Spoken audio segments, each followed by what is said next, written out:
ಹಬ್ಬಕ್ಕೆಂದು ಬಂದಿದ್ದ ಯುವಕರು ಊಟದ ಬಳಿಕ ನದಿಗೆ ಸ್ನಾನಕ್ಕೆಂದು ಹೋದ ವೇಳೆ ನೀರು ಪಾಲಾದ ಘಟನೆ ಬೆಳ್ತಂಗಡಿ ತಾಲೂಕಿನ ವೇಣೂರು ಪೊಲೀಸ್ ಠಾಣಾ ವ್ಯಾಪ್ತಿಯ ನಡ್ತಿಕಲ್ಲು ಎಂಬಲ್ಲಿ ಇಂದು ಸಂಜೆ ನಡೆದಿದೆ.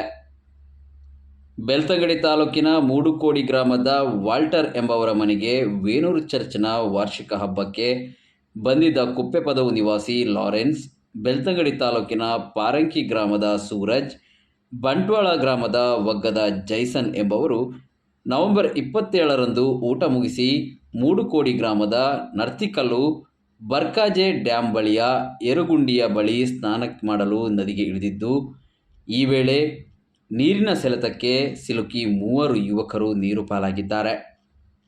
3 ಮೃತದೇಹ ನೀರಿನಿಂದ ಹೊರತೆಗೆಯಲಾಗಿದ್ದು, ಈ ಬಗ್ಗೆ ವೇಣೂರು ಪೊಲೀಸರು ಘಟನಾ ಸ್ಥಳಕ್ಕೆ ಹೋಗಿ ಪರಿಶೀಲನೆ ನಡೆಸುತ್ತಿದ್ದಾರೆ.